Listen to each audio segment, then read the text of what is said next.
Mesdames et messieurs, bonsoir. Merci de nous rejoindre pour ce nouveau numéro de Code 24, le magazine francophone de la rédaction de Futur TV, en partenariat avec France 24. Code 24, votre code d'accès à la planète info. Passons tout de suite au sommaire de cette édition.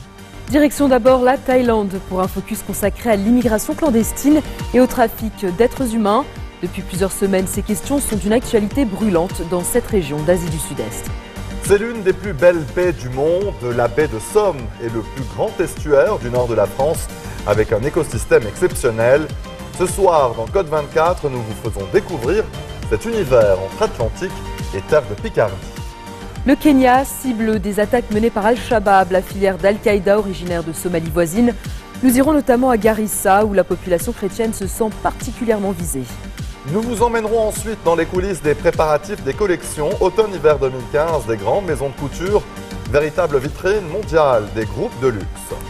Cap sur le Pakistan où un habitant sur 10 aurait une arme. Toutes les strates de la société sont concernées.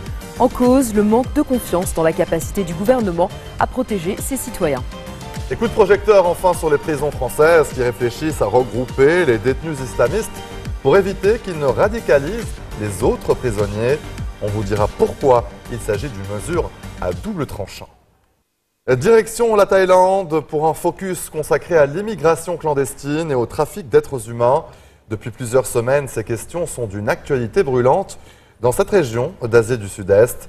Des centaines de boat people abandonnés à la dérive dans l'océan Indien. Des fosses communes de clandestins découvertes à la frontière entre la Birmanie et la Thaïlande. Hommes, femmes et enfants, des dizaines de corps ont déjà été exhumés, mais les recherches continuent et l'on parle déjà de centaines de morts. La majorité de ces clandestins sont des Rohingyas birmans, l'une des minorités les plus persécutées de la planète. Il y a aussi nombre de Bangladais. Tous sont candidats à l'exil en Malaisie ou en Indonésie et sont pris en charge par des trafiquants de drogue reconvertis en vendeurs d'esclaves. Le trafic est depuis longtemps hors de contrôle selon Human Rights Watch, mais avec ses découvertes macabres, la Thaïlande est maintenant pointée du doigt pour son manque de réaction, voire sa complicité dans les réseaux. Cyril Payen s'est rendu au sud de la Thaïlande, à la frontière avec la Malaisie, une région où le trafic d'êtres humains est particulièrement intense. Une odyssée de plusieurs mois à travers l'océan Indien qui s'achève aux mains de la police thaïlandaise, un numéro épinglé sur le torse pour toute identité. Depuis 3 semaines maintenant, des centaines de candidats à l'exil venus du Bangladesh et de Birmanie finissent leur voyage dans les prisons du sud thaïlandais. Des groupes entiers de migrants, victimes malgré eux de la spirale répressive des autorités contre le trafic d'êtres humains. Cette chaîne de montagnes aux jungles profondes recèle des centaines de camps de clandestins en attente d'un passage vers les pays voisins. Nous partons en patrouille dans la zone. Les forces de sécurité y mènent désormais une véritable guerre contre les trafiquants. Nous nous enfonçons dans la jungle avec une colonne impressionnante de militaires, d'agents de renseignement, de commandos. Sur un sentier, une première découverte. Une chemise. Mais que fait-elle là, cette chemise ? C'est une des méthodes des trafiquants d'êtres humains. Ils mettent des vêtements comme ça pour se repérer dans la jungle. Un point de frontière perdu au milieu de la forêt tropicale et un second signe de vie, un ours en peluche. Parmi les groupes de clandestins acheminés ici, un grand nombre sont des enfants, retenus pendant des mois dans des dizaines de camps de transit secrets comme celui-ci. À partir de maintenant, on va vers l'inconnu. On ne sait pas sur qui on peut tomber. C'est pour cela que nous sommes là, par sécurité. L'inconnu, c'est un autre camp de transit détecté la veille sur l'autre versant, à 4 heures de marche dans la montagne.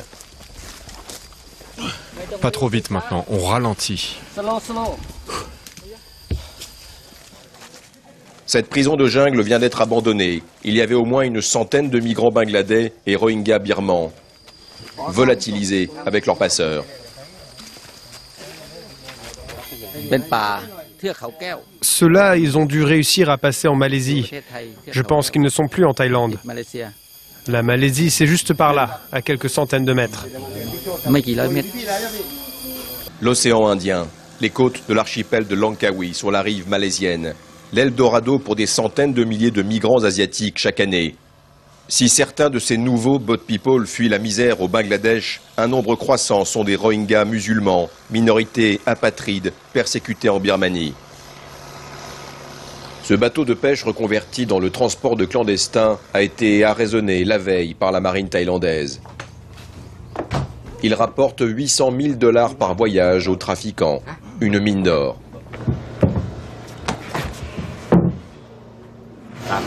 Là, dans les soutes, et puis sur les 2 ponts, ils peuvent mettre au moins 300 personnes. C'est le nombre moyen pour ce type de bateau. En fait, nous sommes débordés. Oui, ces trafics ne sont pas nouveaux, mais d'un coup, cela devient une priorité nationale. Alors c'est difficile pour nous, cela va prendre beaucoup de temps. Oui, d'autant que cette vaste région est notoirement le royaume de tous les trafics, de tous les commerces illicites, le royaume de l'omerta aussi. Oui, j'ai vu les informations à la télévision, mais je ne sais rien du tout de tout ça. Je n'ai jamais entendu parler de ces trafics. C'est triste pour ces gens. Kourassi Diatim a passé toute sa vie en mer. L'océan Indien n'a pas de secret pour ce vieux pêcheur musulman. Des Rohingyas sur des bateaux, des trafiquants, il sait que cela existe ici. Oui, j'en ai vu le mois dernier, sur une île, près d'Aceh, en Indonésie. Il y avait au moins 3000 personnes. Mais avez-vous une idée de qui sont les trafiquants, ceux qui sont impliqués? Bien sûr que j'ai une idée, mais je ne vous dirai pas qui c'est. Pourquoi ne le direz-vous pas? Parce que je n'ai pas envie de me faire tuer. Une grande partie de l'économie florissante de cette province frontalière reposerait sur le trafic et la contrebande. Drogue, essence, armes, avec en tête de liste le commerce d'êtres humains très en vogue, qui impliquerait les mafias locales, mais aussi des officiels, des membres de la police et de l'armée. Le gouverneur local n'est pas friand des questions des journalistes. La soudaine célébrité de sa province, il aurait préféré s'en passer. Je ne veux pas parler des Rohingyas à la télévision. Finalement, entre 2 portes, il va nous livrer le fond de sa pensée. Oui, je suis au courant. Bien sûr que je suis au courant de ce qui se passe ici. Mais je n'ai jamais eu de soutien des policiers ou des soldats. Demandez-leur pourquoi. Retour dans la jungle avec la patrouille thaïlandaise pour une surprise macabre. 1, 2. En tout, 4 corps ont été enterrés ici à la hâte. Des candidats à un exil désespéré pour qui le voyage à travers océans et terres inconnues s'est achevé au milieu de la jungle. 3 hommes et une femme dont on ne connaîtra jamais l'identité ni les circonstances de la mort, affamés, malades ou tués par les trafiquants. Seule certitude, le désir farouche de fuir leur pays pour une vie meilleure.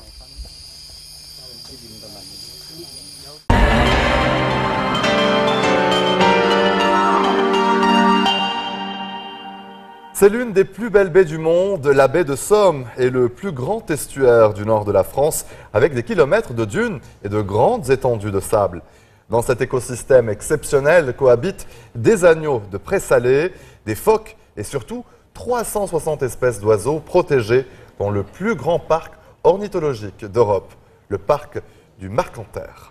La périphérie de la baie de Somme et de son estuaire ont fait l'objet de drainage et d'aménagement depuis le Moyen-Âge.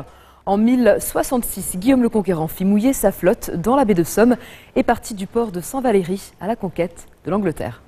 Et en décembre 1430, Jeanne d'Arc, prisonnière des Anglais, traversa la baie jusqu'à Saint-Valery, puis fut conduite à Rouen pour son procès. Ce soir, dans Code 24, nous vous faisons découvrir cet univers entre Atlantique et terre de Picardie.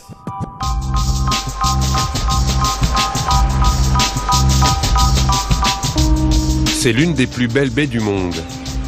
La baie de Somme est le plus grand estuaire du nord de la France, avec ses kilomètres de vagues de dunes et ses étendues de sable toujours mouillées.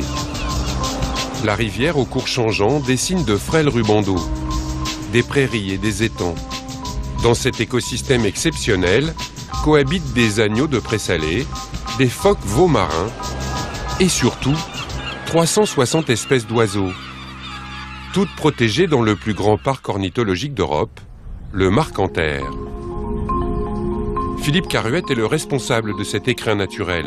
Chaque matin, avant l'ouverture au public, il retrouve ses petits protégés. Ce matin, on a de la chance parce qu'il y a les premières échasses qui sont arrivées. L'échasse blanche, c'est vraiment un petit échassier avec des longues pattes roses qui arrive d'Afrique équatoriale. Et on regardait aussi, on voit encore 2 avocètes là qui arrivent, ça c'est génial ça, on les entend là. Elles vont toujours tourner, voir s'il n'y a pas de danger, voir s'il y a d'autres avocètes de poser.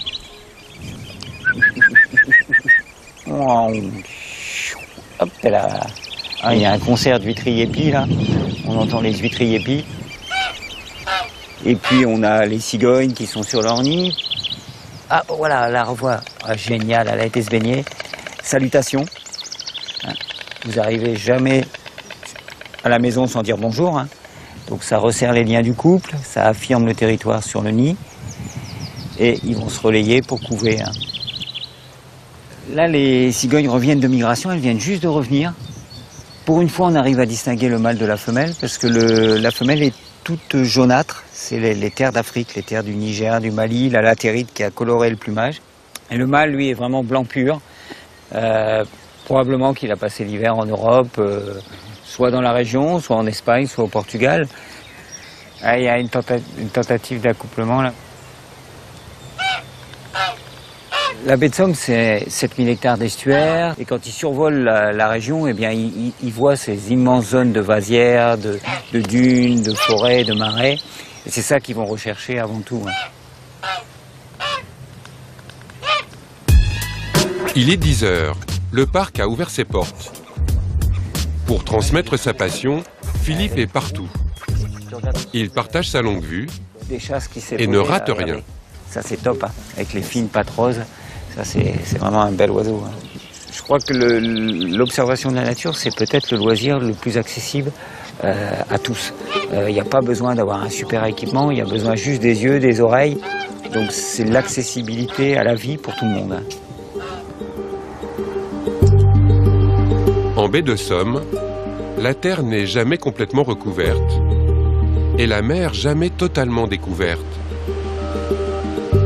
Au rythme des marées, le spectacle est grandiose. Dominique Coquet est guide. Il connaît tous les secrets et les pièges de cet espace à fleur d'eau.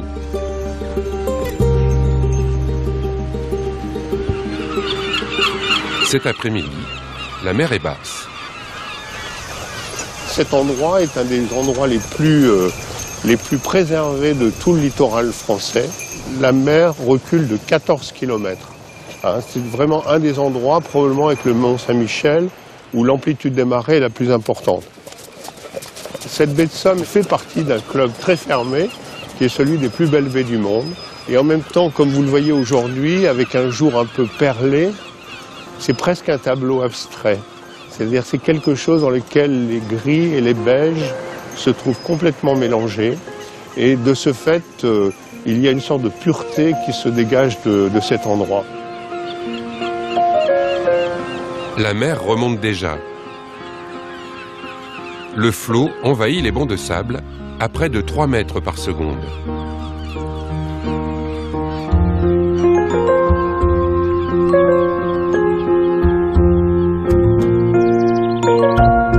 La lumière du soir éclaire le plus beau site du parc ornithologique, la Héronnière, où nichent 6 espèces de grands échassiers. Alors là, une spatule blanche, tout en haut du pin. Philippe Caruette profite des derniers rayons du soleil pour former Annabelle, une jeune guide nature. Il nous manque le héron garde-bœuf que je vois juste derrière, avec son bec rose. À la limite, les oiseaux, ils ne savent pas qu'ils ont des noms. Donc c'est regarder les comportements, observer, utiliser ses yeux, ses oreilles, voir tout ce qu'il y a autour de nous. C'est ça la première chose. Si j'avais qu'une chose à donner, c'est ça. Moi, je me dis à chaque fois que je dors, je me dis tout ce que je rate la nuit qui passe en migration. Donc tant qu'on est sur le terrain, on profite des instants présents. Après, le reste, ça sera du détail.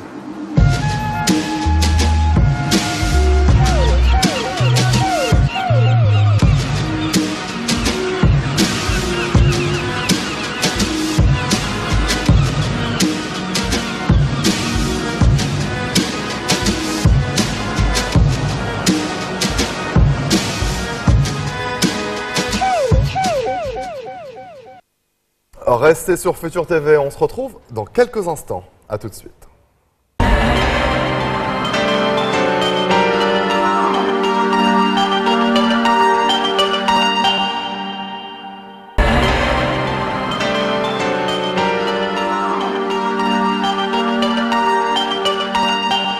Au cours des dernières années, le Kenya a subi une série d'attaques menées par Al-Shabaab, une filière d'Al-Qaïda originaire de Somalie voisine. Leurs assauts les plus meurtriers sont dans toutes les mémoires. Celui du centre commercial Westgate en septembre 2013 qui a fait 67 morts et plus récemment contre l'université de Garissa où 147 personnes ont trouvé la mort il y a 2 mois. Al-Shabaab affirme mener ses attaques contre des chrétiens en représailles à l'intervention militaire du Kenya en Somalie. Mais l'influence du groupe terroriste va bien au-delà de la Somalie et atteint désormais des membres de la communauté musulmane au sein même du Kenya, où des mouvements extrémistes commencent à prendre racine. Capucine Dayan et Duncan Woodside ont parcouru le Kenya pour rendre compte de la crise sécuritaire qui frappe ce pays. Leur reportage commence à Garissa, où la population chrétienne se sent particulièrement visée.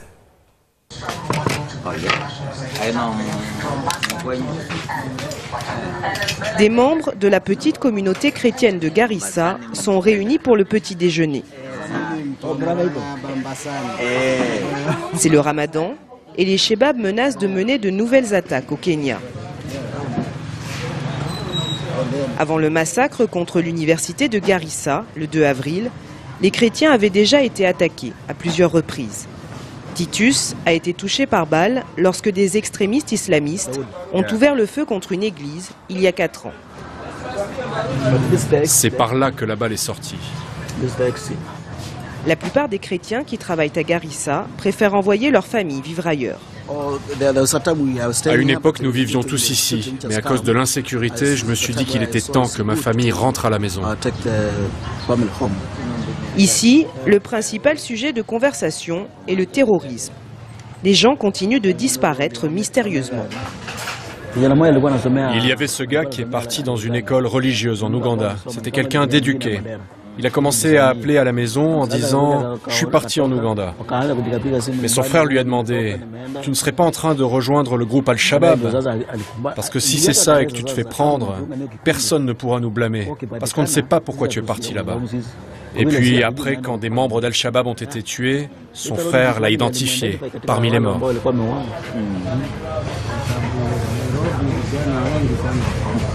À Nairobi, il y en a beaucoup qui sont partis en Somalie. Ils sont revenus. Certains sont revenus et se sont rapprochés du gouvernement pour les informer. Cet autre chrétien, trop effrayé pour parler ouvertement devant notre caméra, se réfugie dans l'enceinte de son magasin. Cet endroit, ce lieu est très sensible. Ce n'est pas comme ailleurs. Dans d'autres endroits, les commerces sont gérés par des Kenyans. Les gens qui gèrent les entreprises ici viennent des communautés locales. Comme beaucoup de chrétiens ici, Titus travaille dans le bâtiment. Il a décroché un contrat pour construire la maison d'un Somali, ce qui lui assure une certaine protection. Je suis très proche des Somalis. Je vis ici depuis longtemps, j'ai beaucoup d'expérience. Ils me disent que je suis digne de confiance et ils me donnent du travail. Il a œuvré sur plusieurs chantiers sur lesquels il s'est toujours montré très appliqué. Nettoie bien la poussière avant de commencer ton prochain travail. Et quand tu passeras à la peinture, protège ça avec des papiers pour empêcher que la peinture ne coule sur les tuiles. Mais si Titus a réussi à gagner la confiance des Somalis des environs, ces ouvriers, tous chrétiens, ne se sentent pas en sécurité. J'ai vu des gens lancer des grenades ici. Mais c'est le seul endroit où je suis parvenue à obtenir un emploi. Et comme je n'ai pas beaucoup d'éducation, c'est le seul travail que je peux faire.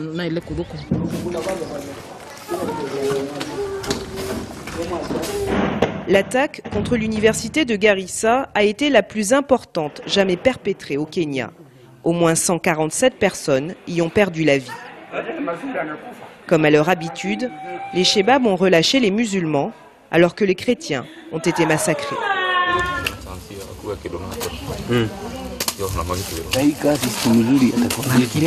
Martin est l'un des survivants. Il est depuis retourné chez lui, sur les hauts plateaux du Kenya.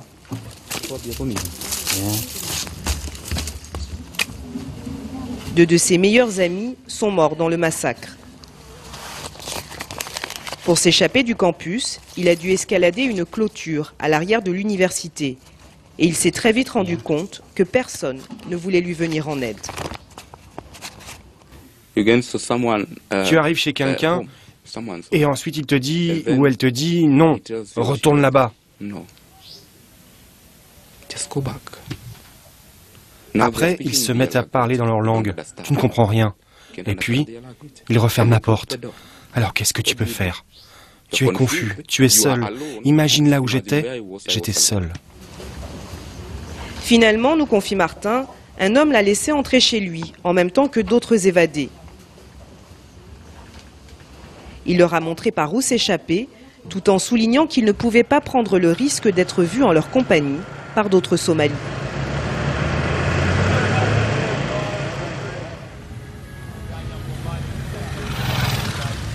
Mais les villes proches de la frontière avec la Somalie ne sont pas les seules cibles d'Al-Shabaab. L'église de la Joie de Jésus, située à Likoni, une ville côtière à majorité musulmane, a été attaquée par des hommes armés en mars 2014. 4 personnes y ont été tuées, une douzaine blessées. Plus d'1 an après le drame, beaucoup de paroissiens ont toujours peur de se présenter à la messe du dimanche.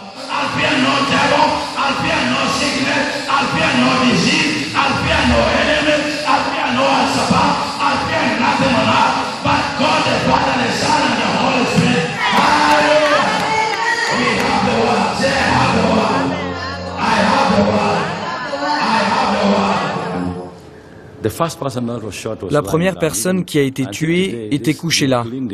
Nous avons nettoyé, mais jusqu'à ce jour, la tache de sang refuse de s'en aller. C'était le chaos. L'endroit ressemblait à l'enfer, du sang partout. Des gens qui criaient, qui hurlaient, des impacts de balles, des cartouches partout.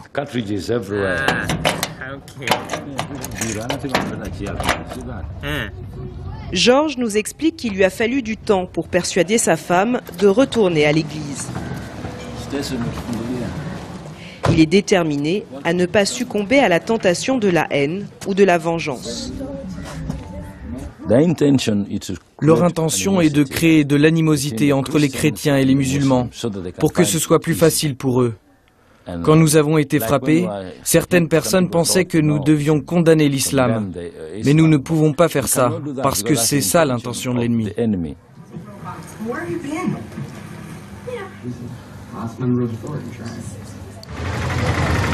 Les chrétiens ne sont pas les seules victimes de ce conflit opposant les Chebabs aux autorités kenyanes.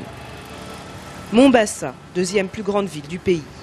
Un lieu réputé être un foyer de radicalisation. Nombreux seraient ceux à adhérer à l'idéologie d'Al-Shabaab, ce qui a déclenché une répression brutale des autorités. Un groupe de défense des droits de l'homme rassemble les preuves de nombreuses exécutions extrajudiciaires de musulmans suspectés d'être des terroristes. Nous avons répertorié plus de 80 cas de disparition, 80 cas de meurtre, des exécutions extrajudiciaires, et vous pouvez bien le voir, que la police n'a pas l'intention d'enquêter.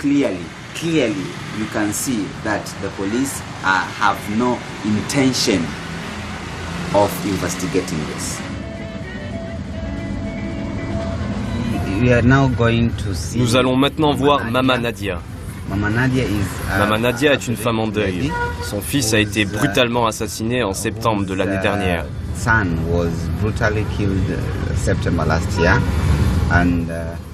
La police antiterroriste aurait pénétré la maison de Nadia Mohamed à la recherche d'un de ses fils, Ismaël Mohamed, mais ils auraient abattu son frère à la place.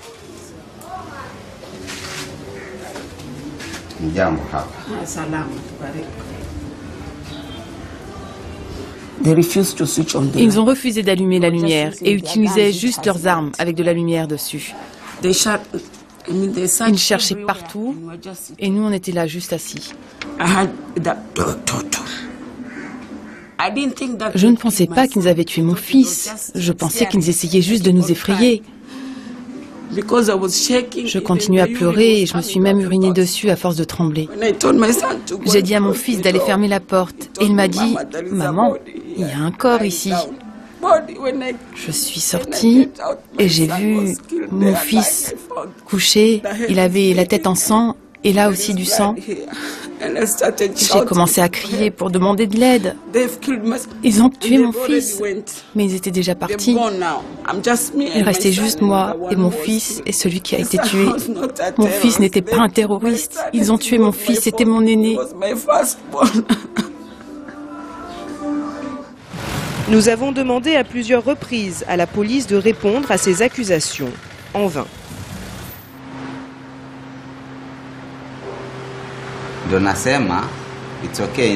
À Nairobi, nous allons présenter nos documents au Centre national de lutte contre le terrorisme à South Sea.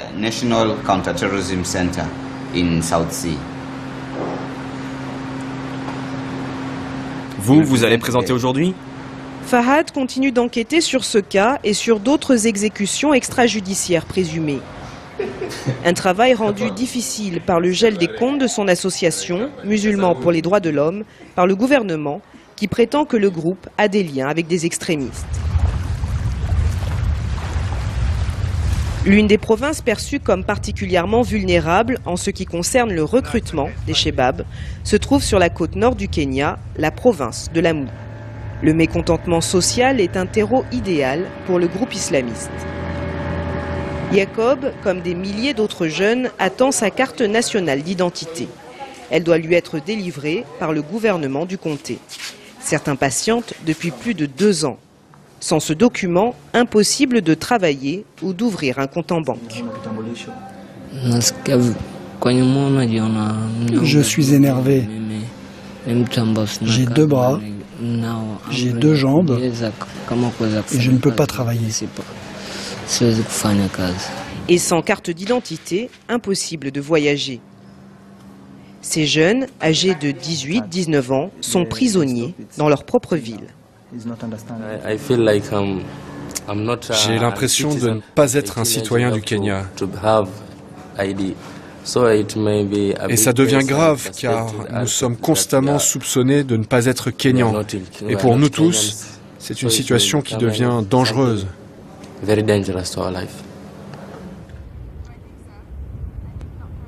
Pour ne rien arranger, les touristes ont déserté ce lieu, autrefois prisé. Lamu a en effet été classée comme une zone à risque par des gouvernements occidentaux. Les plages sont vides et les jeunes sans emploi, le désespoir règne. Nous n'avons rien à faire. Par exemple, aujourd'hui, cela fait 3 ou 4 jours que je n'ai rien fait. Je n'ai rien à faire, j'ai faim. Et je ne sais pas où j'irai pour manger ce soir. Donc je suis prêt à tout, même à rejoindre Al-Shabaab. Si quelqu'un vient et me dit qu'il a une opportunité de rejoindre les Shabaab, je vous jure que j'irai. Ici, le communautarisme rencontre un extrémisme naissant au Kenya. La pauvreté, la marginalisation et la brutalité de la police creusent encore le fossé entre les différentes communautés. Cette tendance pourra-t-elle être inversée avant qu'il ne soit trop tard ? En visite à Nairobi fin juillet, le président américain Barack Obama a réitéré la détermination de son pays à apporter toute l'aide nécessaire au Kenya dans sa lutte contre le terrorisme, promettant une coopération renforcée dans la lutte contre le groupe extrémiste somalien Al-Shabaab. Le Kenya est l'un des partenaires privilégiés des États-Unis dans la lutte contre le terrorisme dans la Corne de l'Afrique. Outre la lutte contre le terrorisme qui figurait en tête du programme de la visite du chef d'État américain au pays natal de son père, Barack Obama s'est montré par ailleurs plus critique, fustigeant notamment la corruption, le plus important obstacle à une croissance plus rapide du Kenya. Restez sur Futur TV, Code 24 revient juste après la pause.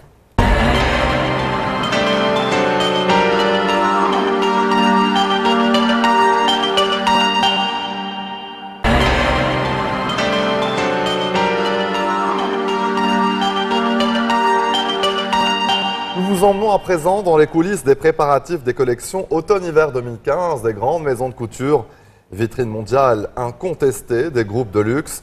Mais il existe à Paris quelques créateurs de mode qui, par passion ou par folie, continuent d'investir dans la création, le développement et la recherche.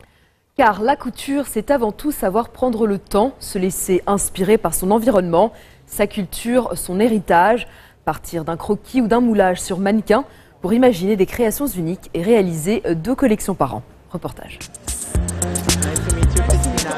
La haute couture, rappelons-le, est une spécificité française, inventée par un Anglais, Charles Frederick Worth, dans la France flamboyante du Second Empire. Avant Worth, le couturier est un artisan. Avec lui, il devient artiste. Il invente des modèles uniques et renouvelle ses propositions chaque saison. Aujourd'hui, la couture reste la vitrine mondiale incontestée des groupes de luxe. Mais il existe à Paris quelques créateurs de mode qui, par passion ou par folie, continuent d'investir en création, développement et recherche. En sociologie, on est en train d'observer un phénomène très important où dans le monde, il va y avoir les super riches et les autres. Et les super riches, ils vont demander de l'unicité, de l'authenticité et ils vont vouloir qu'on leur raconte des histoires pour eux pour se définir. En fait, plus ça va, plus je me rends compte que mon travail de couturier, c'est un travail d'ensemblier. On est là vraiment pour accompagner, pour écouter, pour comprendre. Elle fait 1,79 m. Julien Fournier est en pleine préparation de sa collection de l'hiver prochain. Pour les mannequins, la sélection est rude. Venez, mademoiselle.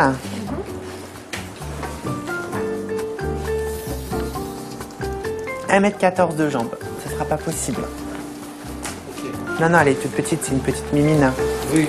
Le minimum requis est de 1,80 m. Elle est jolie, hein, mais elle est toute petite. Sorry, my dear. Petite. Il nous faut 120 jambes. Il nous faut 120 jambes. Alors, celle qui avait 123 jambes, c'est Nadia Auermann, je crois. Bye. C'était Nadia Auermann. Ça n'existe plus des femmes comme ça. Hein. Quand le mannequin est retenu, la tenue est littéralement cousue sur son corps. Bon, moi, il y a un truc que je supporte plus, c'est les mains des femmes. Voilà, en ce moment, j'ai pas envie de les voir. Je trouve qu'en général, elles sont soit trop peinturlurées avec des ongles, ou soit pas élégantes. Donc, je trouve que essayer de leur mettre des manches-gants. Et en plus, ce qui est assez joli, c'est que ça allonge, en fait, tout le process. Et ça fait des bras encore plus fins. Et vraiment, ça allonge le corps de la femme. Le point de départ de sa collection, c'est un film de 1942, La Nuit fantastique de Marcel L'Herbier. Un homme rêve d'une femme qui l'entraîne dans un univers fantasmagorique. Au-delà du pitch, Fournier s'est surtout inspiré de la lumière du film, des contours flous scintillants. Tu n'as plus qu'une couture. On est carrément sur un motif années 30, donc pas du tout la dentelle classique comme on a pu connaître avec des fleurs. C'est une dentelle très mate scintillante. Ça, c'est juste la base de la robe. Parce qu'en fait, c'est l'avant-dernier passage, c'est une robe constellation. Alors, j'ai toujours aimé les constellations.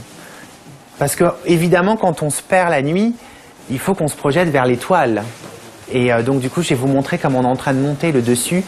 Et c'est un tulle assez exceptionnel où on a projeté dessus du silicone complètement saturé de paillettes, argent, mat. Et en fait, la fille va avoir une surrobe par-dessus entièrement faite à la main.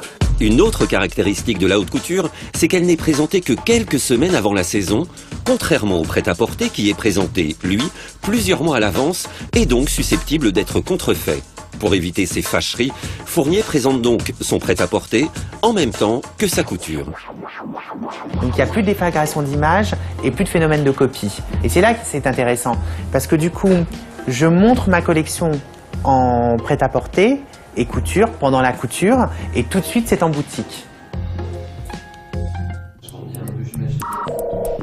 D'origine turque, le couturier Serkan Koura est belge et pratique la couture chez lui à Paris.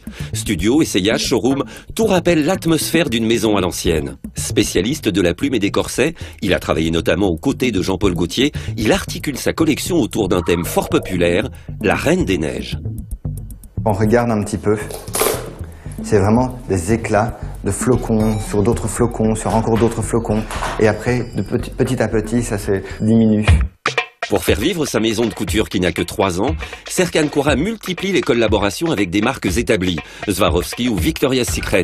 Mais il ne vit que pour sa couture qu'il perçoit comme un espace de liberté totale.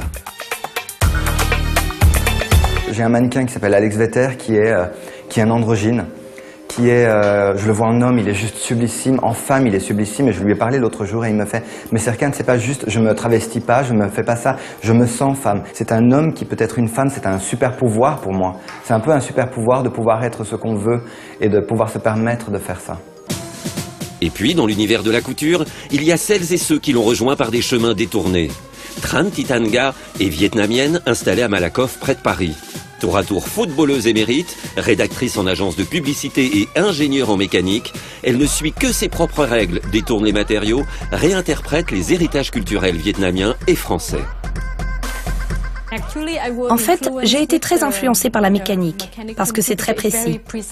Pour mon travail, comme vous pouvez le voir sur ce modèle, j'ai utilisé les mathématiques et l'algèbre pour être sûr que cet origami fonctionne.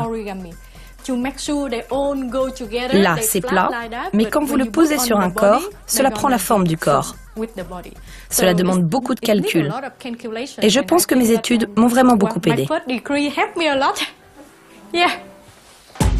Pour cette robe, Tran Titanga noue des centaines de mètres d'un unique fil de soie. À raison de 10 heures de travail par jour, l'ouvrage sera terminé dans quelques semaines. La haute couture, c'est avant tout prendre le temps.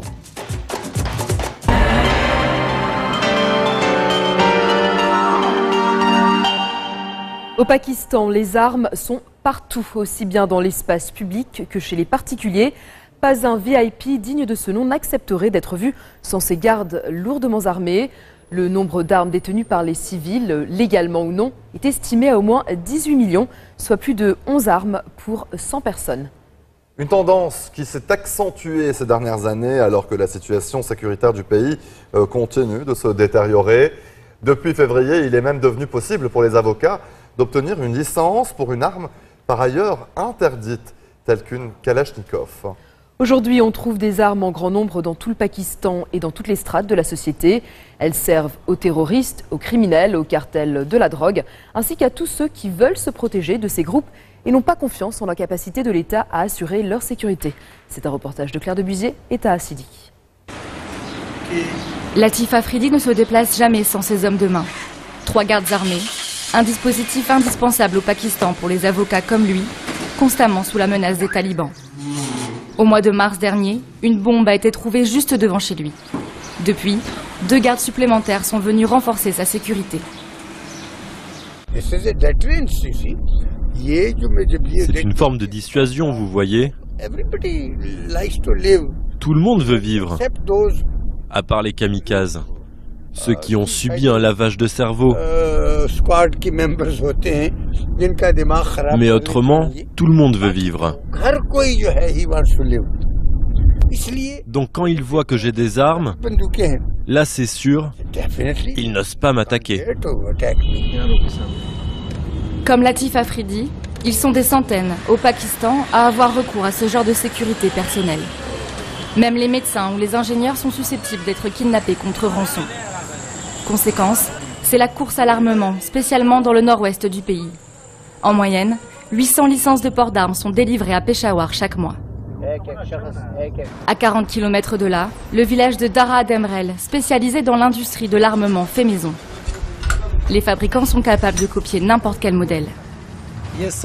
On assemble toutes les pièces. Ça, c'est le canon, et ça, c'est sa protection. On les assemble pour faire une Kalachnikov. Des acheteurs viennent de tout le pays se fournir ici. Face au regain d'insécurité, la justice autorise de plus en plus de catégories de professionnels à posséder des armes de gros calibre, jusque-là réservées aux militaires. Les compagnies de sécurité viennent se fournir ici. Par exemple, les écoles sont maintenant obligées de se protéger, d'avoir des gardes. Ça, c'est une arme qui va servir à un garde d'école. On vend de tout aux compagnies de sécurité. Des calibres 12, des 7 mm, des 8 mm. Tout cela vient d'ici, de Dara.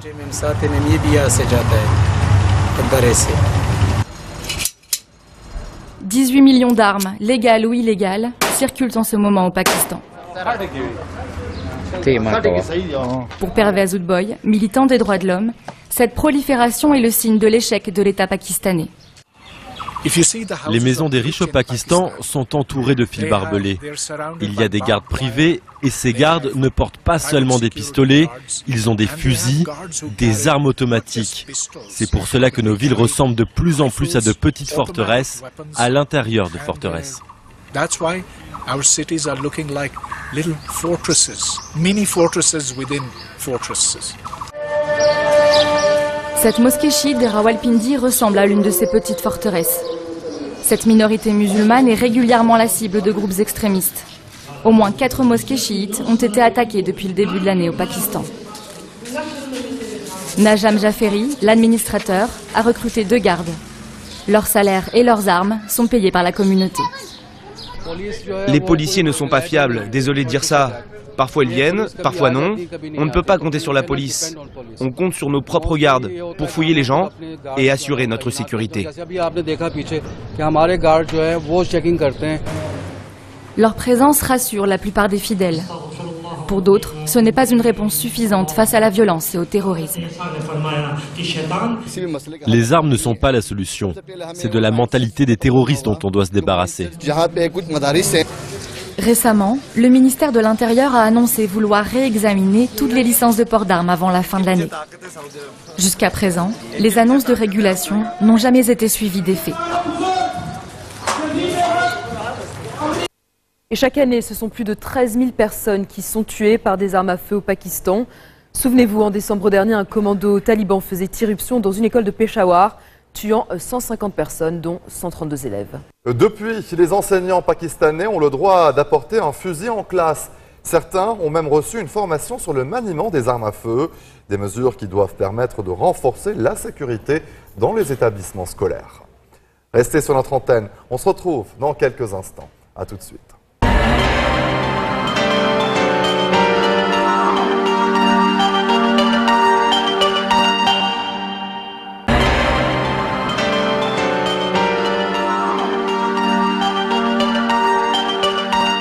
Regrouper les détenus islamistes pour les empêcher d'influencer d'autres prisonniers qui pourraient commettre des actes terroristes une fois libérés. Voilà l'idée lancée par le Premier ministre français Manuel Valls au lendemain des attentats de janvier. Pression mentale, intimidation, lavage de cerveau, les islamistes radicaux exercent une influence inquiétante dans les prisons françaises. Une influence qui va au-delà des détenus incarcérés pour des faits à caractère terroriste. Une expérimentation de ce type est d'ailleurs menée à la maison d'arrêt de Fresnes depuis octobre 2014. 22 condamnés dans des dossiers terroristes ont été mis à l'écart des autres prisonniers dans une unité de prévention du prosélytisme. Mais cette expérience ne fait pas l'unanimité chez les professionnels des prisons. Pour eux, cette mesure aurait même tout d'une fausse bonne idée. Élément de réponse dans ce reportage signé Karima Kiki. Pas une semaine sans un retour de djihadistes en France. 1 millier de Français sont partis combattre en Irak et en Syrie. Une centaine d'entre eux sont déjà rentrés et 76 sont poursuivis pour association de malfaiteurs en relation avec une entreprise terroriste. Tous attendent leur procès derrière les barreaux avec la perspective d'y rester une fois condamnés. Que faire de ces détenus qui risquent de contaminer idéologiquement les autres prisonniers ? Manuel Valls, le Premier ministre français, a annoncé vouloir généraliser l'isolement des détenus islamistes radicaux. L'expérience menée depuis cet automne à la prison de Fresnes, la surveillance des détenus considérés comme radicalisés sera organisée dans des quartiers spécifiques créés au sein d'établissements pénitentiaires. Adeline Hazan, la contrôleure générale des lieux de privation de liberté, s'est rendue à la maison d'arrêt de Fresnes pour voir justement comment se déroule le regroupement de prisonniers islamistes. Ils sont une vingtaine de radicaux mis à l'écart et pour Adeline Hazan, cette mesure ne respecte pas le droit des détenus. Qu'il s'agirait d'une certaine façon de créer une forme d'isolement qui ne dit pas son nom, donc qui n'a pas de statut juridique et qui, à mon sens, présente un danger potentiel, c'est de mettre ensemble des personnes qui n'ont pas le même niveau de radicalisation, donc que certains déteignent, si je puis dire, sur les plus faibles, et puis aussi que ça crée un effet cocotte-minute de laisser ensemble, confinés, des personnes qui sont radicalisées et qui ont à voir avec des entreprises terroristes. Une cocotte-minute prête à exploser. Pour Adeline Hazan, c'est une fausse bonne idée. Là, les conditions de surpopulation, les conditions de peu de travail, de prison dégradée, d'absence d'activité facilitent la production d'intégrisme et le fait que sur des esprits un peu fragiles et après le choc d'une incarcération, eh ben on trouve un caïd, quelqu'un en qui on croit et du coup, ils peuvent se laisser embarquer. Autre difficulté soulevée par le regroupement de détenus islamistes, c'est leur niveau de radicalisation. En réalité, selon Farhad Khosrow-Kavar, sociologue de terrain, mais aussi spécialiste de prison, il n'y a pas un seul groupe de détenus islamistes. Le sociologue en compte 4, avec d'abord le noyau dur, les plus radicalisés, viennent ensuite les repentis.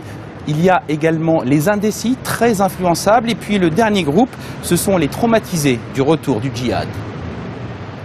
Ceux qui ont vécu là-bas, c'est la violence à l'état extrême et qui donc se sentent démunis psychologiquement.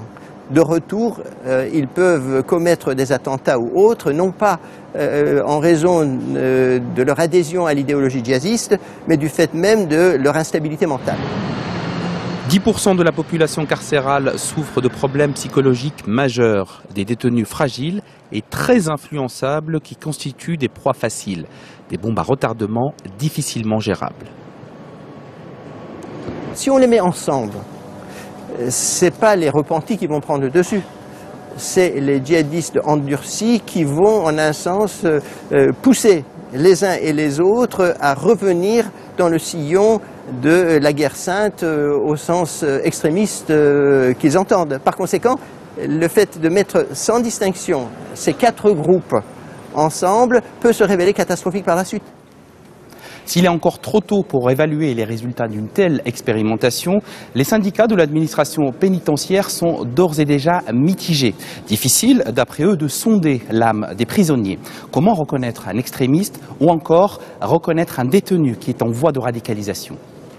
Dans cette section syndicale de la prison de Fleury-Mérogis, la plus grande d'Europe, le personnel pénitentiaire met en avant le manque criant de moyens, mais avant tout, l'absence de formation.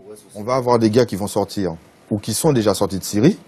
On fait comment pour dire que le gars est radicalisé alors qu'on n'a pas d'évaluation et que certaines personnes ont dit qu'ils avaient été traumatisés par ce qu'ils avaient vu et qu'ils sont rentrés volontairement.